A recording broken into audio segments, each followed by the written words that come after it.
A biologia, como ciência, só surgiu a partir do século XIX, mas desde a antiguidade, teorias têm contribuído para construir o que ela é hoje. No cenário da Grécia Antiga, século V a.C., uma das personalidades mais marcantes foi Platão. Considerado um dos filósofos mais importantes da história, viveu entre 427 a 347 a.C. Platão vivenciou a Era de Ouro da Grécia e também o seu declínio. Nesta época, a democracia passou por uma longa crise e a política foi implantada como um modo de vida. Aristocrata e criado para ser político, Platão entrou no mundo da filosofia influenciado pelos ideais de Sócrates. Após Sócrates ter sido condenado à morte, Platão se desiludiu com a política e se tornou crítico profundo da mesma em seu tempo, questionando a ordem vigente em sua organização e distribuição de poder. E a partir de então voltou-se inteiramente para a filosofia. Temendo por sua vida, Platão foi obrigado a deixar Atenas. A partir desse momento, ele viajou por diversos locais, como Mégara, onde conviveu com Euclides, em seguida Cirene, Itália e Egito, entrando assim em contato com grandes mentalidades da época. Foram exatamente 12 anos aprendendo e construindo sua própria filosofia. Ao voltar a Atenas, com 40 anos, Platão abriu uma escola filosófica que recebeu o nome de Academia, porque neste local estariam reunidos mestres e discípulos nos jardins de um cidadão chamado Acádamos.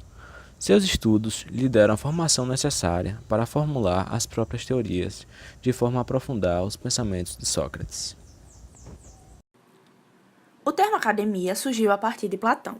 No início, em suas reuniões com seus discípulos, ele focava em ciências, matemática e geometria, mas seu grande enfoque como filósofo era principalmente a transmissão da fé na razão e na virtude, adotando o lema de Sócrates, o sábio e virtuoso. Dentre seus discípulos, o que mais se destacou foi Aristóteles. A Academia de Platão não é igual à que conhecemos na atualidade. Nesta época não existia a cobrança de mensalidade ou a distinção entre professores e alunos, assim como não havia necessidade de um currículo formal. No entanto, ocorria uma clara distinção entre os membros sêniores e júniores. Existem evidências de poucas aulas ministradas por Platão, mas provavelmente o uso da dialética era mais comum. A academia se tornou tão influente que persistiu mesmo após a sua morte e continua até a atualidade. Nos primeiros períodos da Revolução Científica, acreditava-se que a causalidade na natureza é regulada por leis que podem ser expressas matematicamente. Essa ideia contribui para a origem do essencialismo. Para Platão, o mundo é reflexo de um número limitado de formas fixas e imutáveis, as essências. As variações que ocorrem são vistas como manifestações imperfeitas dessas essências. Por ser um geômetra, seus pensamentos afirmavam que o conhecimento não poderia ser adquirido por observações dos sentidos. Esse conceito foi considerado um empecilho para o desenvolvimento da biologia, que parte da observação da natureza. Apenas com Darwin, cerca de 2000 anos depois, os ideais de essencialismo começaram a ser deixados de lado, ao apresentar a ideia de uma evolução de forma gradual, algo completamente incompatível com a ideia pregada por Platão, onde mudanças surgem a partir de origem descontínua de novas essências.